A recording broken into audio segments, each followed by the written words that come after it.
Chris, this isn't the first time we've had a conversation. I'm pretty sure we've sat next to each other at a dinner or a lunch, but we've also talked, I think, in other receptions.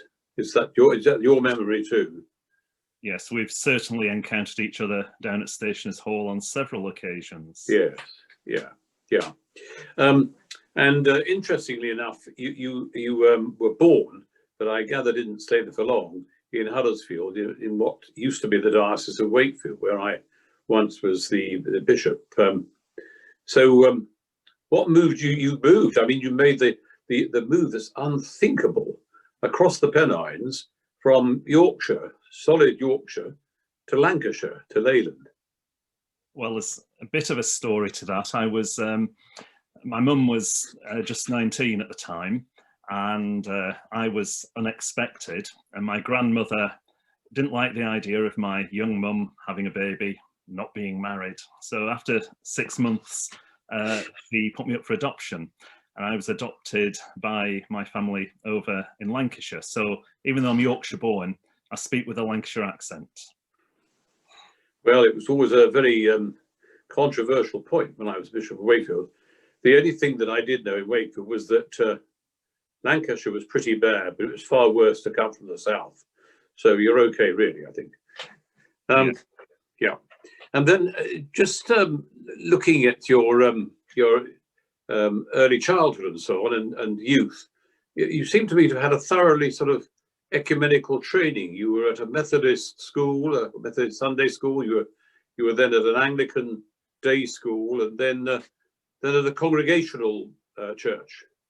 Yeah, I was brought up at Leyland Congregational Chapel, and educated at the local Methodist school, which used to have the Methodist minister come along once a week to talk to us in assembly.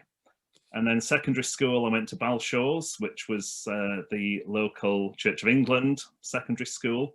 So a very mixed upbringing from a religious point of view, quite ecumenical, as you suggest. Yeah, rather interesting and encouraging, really. Yes. Okay. And then I see that at first you went to work in the laboratories of Leyland Paints. Now, when I was working for Shell, for their chemical division, we used to supply various forms of hideous solvent to Leyland Paints. I think toluene or xylene or something. Does that sound familiar? It sounds very familiar indeed. I think these days a lot of the things that went on there would not be allowed these days. Yes, worked in the laboratories, the quality control, the research and development, and I was only a teenager, and of course all the pranks were played on me. Oh, go and ask for a long stand and that type of thing. And then I used to go and look at the varnish when that was being made in the varnish shop. And that involved sticking a very long palette knife over this tub, into this tub of boiling varnish, which was sat on gas burners. And you put this varnish onto a paint tin lid and put your finger on it, as if you were seeing if jam would set. And when it got to the certain sort of set that you wanted, these two guys would pour this big tub of oil into this pot of boiling varnish. And the smell, the chemicals, it was all very unpleasant. Yes, as you say, I doubt whether it will be allowed today. And what's happened to Leyland Paints? Are they still going? I think the company were bought out. The site at Northgate in Leyland is now redeveloped as houses. It's a shame, really. It was a good place to work. They were always seen as a very good local employer. And working in the laboratories, the lads in there used to go to eat in the staff canteen, which was considered very grand compared to the works canteen. And I mean, at the same time, of course, I mean, they used to have their own shops, I remember, Leyland Paints. But then after that, but I mean, also at the same time, Leyland, the motor manufacturers were based there, weren't they? Leyland Motors began in Leyland, yeah, as a company. Then it became part of British Leyland later on. Yes, Spurrier, a chap called Spurrier. There was another chap whose name escapes me, but my family eventually ended up with the building where the motor works started. It was the town smithy, and that gradually became Little Engineering Works, and then later garage hardware shop. And so the Damps were a very well-known family in Leyland, and Damp's shop was the go-to place if you wanted a screw or a tin of paint or a roll of wallpaper. That was the place to visit. And then after that, it seems to me that you then went through quite a long period, really, of education. You went to Bangor to university. Yes. Yeah. Off to University College of North Wales in Bangor, and also trained for the ministry, the congregational ministry, at the Welsh Congregational College in Bangor, a place called Bangor. Started in Bala. They had a split. Half of them moved to Bangor. Eventually they reunited and called themselves Bangor. And so I did my ministerial training at Bangor, my theology degree at University College. And it was an amazing experience up there, because all the lads in the Congregational College were young, idealistic, Welsh nationalists. I was the only English-speaking person there. I wasn't terribly popular, and so the only way that you could really fit in was to learn to speak Welsh. Mm. And you were also, while you were at university, you stayed in the Anglican hostel, is that right? Yes, stayed in what was originally called Church Hostel and later became the Anglican chaplaincy. And there were always yes, a lot of things going on there. I used to play the organ occasionally for services, and I remember once the chaplain who was there stopped me playing and said, "You're playing the wrong tune. We don't know that tune." And I responded from the little organ loft, "It's the tune I know, and we're having it." Typical of a church organist, I think. Awkward and difficult. Yes, as we were saying earlier, you can't argue with either an organist or a liturgist. You know, their rule stands proud against anything else. Now, then you went to King's London, and you also did teacher training. Where did you do that? I did my teacher training in North Wales. I went to a small church in a place called Wivenhoe, just outside Colchester, where the University of Essex is situated. Stayed there for a couple of years, and then thought I would go back to college, learn to be a teacher, so I could perhaps teach part-time, do ministry part-time, if that was felt appropriate. And so back to Bangor and did my PGC there, and then down to King's, where I did my Masters in Church History.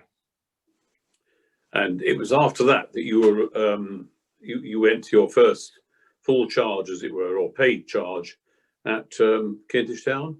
Yes, I went to Kentish Town in '91 and remained there for 15 years. It was quite an unusual place to be. Well, Kentish Town is quite, it does have a lot of character still today, but the church in particular had got to the state where it was about to close. Somebody had got involved from another church and brought a few people over from Essex. They'd rebuilt the place, and when I arrived, there was a brand new church building, no people, and lots of new furniture wrapped up in bubble wrap and cardboard, and I had to get on with it. And gradually gathered a congregation, and when I left there 15 years later, I was one of the oldest people in the church, so it was quite encouraging. About 30 different nationalities represented over the time I was there, so a very mixed inner city congregation. And Kentish Town and Camden Town next door have become rather sort of fashionable places in certain ways, haven't they, really? Kentish Town certainly was on the up when I lived there, and the street where the church was very desirable indeed.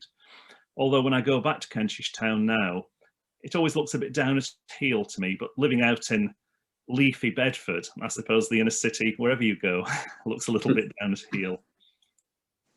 But interestingly enough, it's about that time that the thing that I suppose eventually would have brought you to think about becoming a stationer happened, because I think while you were still a minister there, you also went off to the London College of Printing. When I'd finished my first degree, I applied to London College of Printing for a place on their H&D bookbinding course.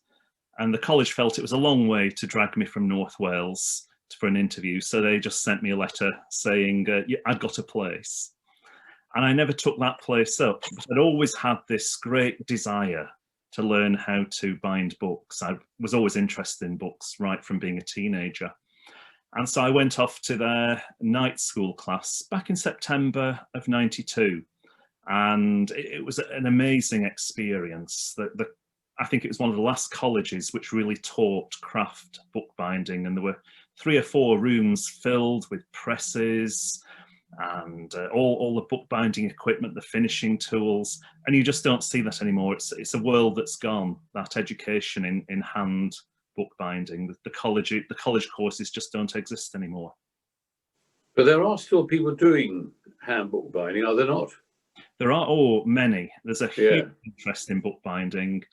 It's certainly not one of these crafts that is in decline, but education in bookbinding is a problem. The college courses that there once were no longer exist. I went after London College of Printing to Guildford College, where they had an excellent bookbinding department, and they cleared out the 3 rooms after the year I'd done there and filled them with computers.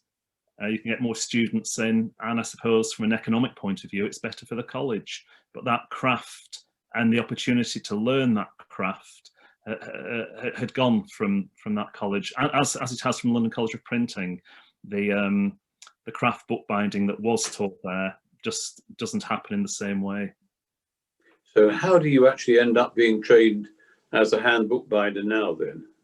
Well, there was recently the apprentice scheme at the Royal Bindery. Oh yes, yes, with which we have a link. Yes, but I understand that has come to an end because of possibly the COVID and finances. There are a few part-time bookbinding classes around the country. I taught one of those up at Hampstead Garden Suburb for 12 years and had packed classes many of those years because people were interested in learning this skill. And 1 or 2 of my former students went on to really excel in the craft. One of the girls who I taught there went on to win the Designer Bookbinder Prize, I think probably 2 or 3 times now, and she's an excellent bookbinder, a girl called Hannah Brown. And a great deal of interest in learning bookbinding, a lot of part-time courses, weekend classes where people go away to a residential college. So there's still opportunities, but not the big colleges such as the London College of Printing where you could go and you could do a full-time course over 2-3 years. As part of a class, yeah. So now when did you leave the flesh pots of Kentish town to go to the quieter background places of Bedford then? Well, I suppose as the years went by and I got older, it felt a good idea to leave the busyness of London and head over to Bedford. And that was back in 2005. Right. And you're still at Bunyan Church, is that right? I am, yes. Bunyan House. Tell us a bit about Bunyan Church, because John Bunyan himself was rather a remarkable person. Yes, Bunyan Meeting was founded during the Commonwealth period, 1650, and at that time it was set up in one of the Anglican churches just south of the river.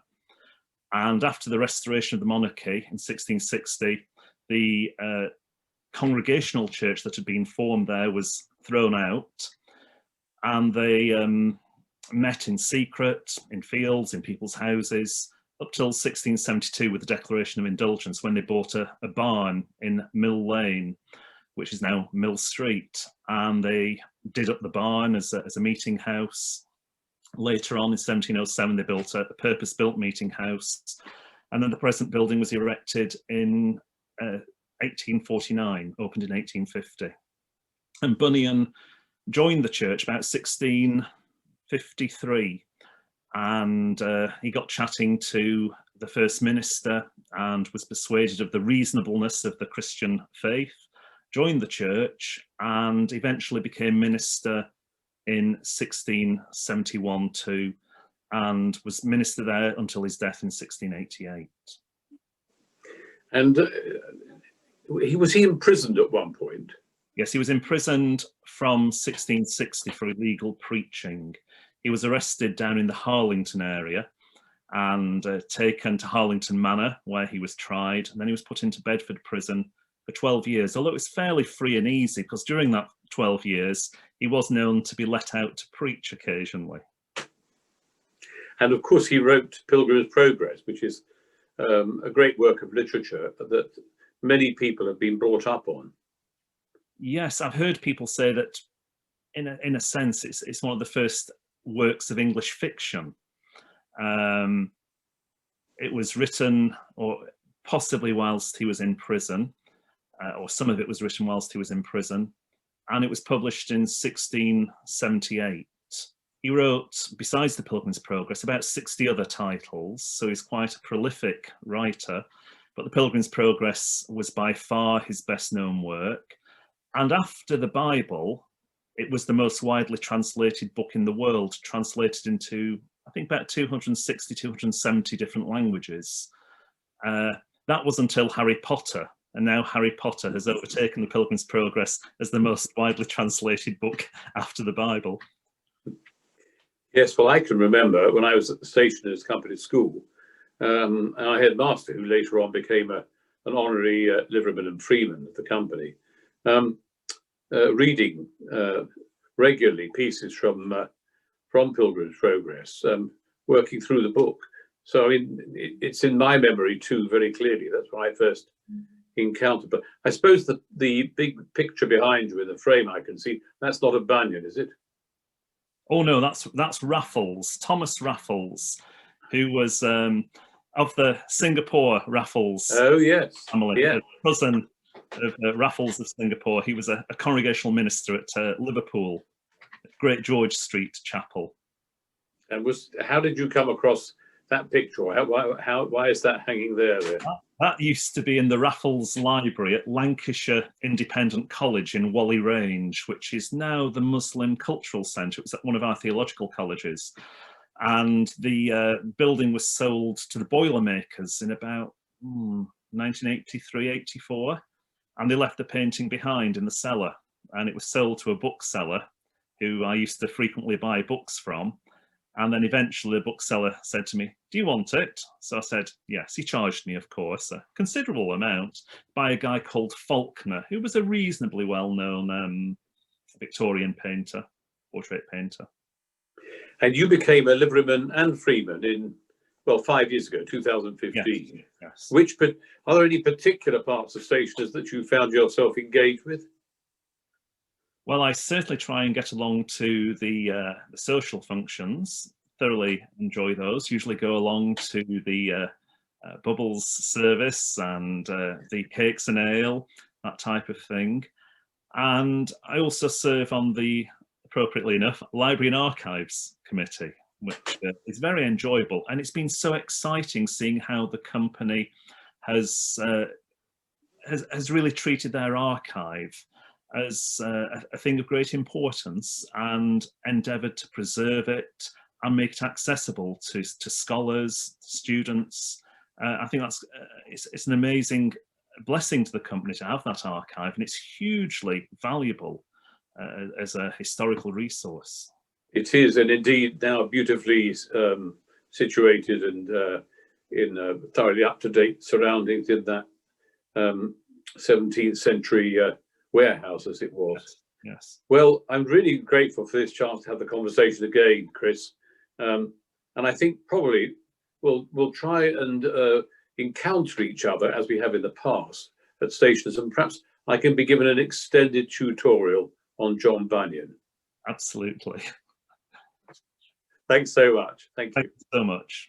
Thank you.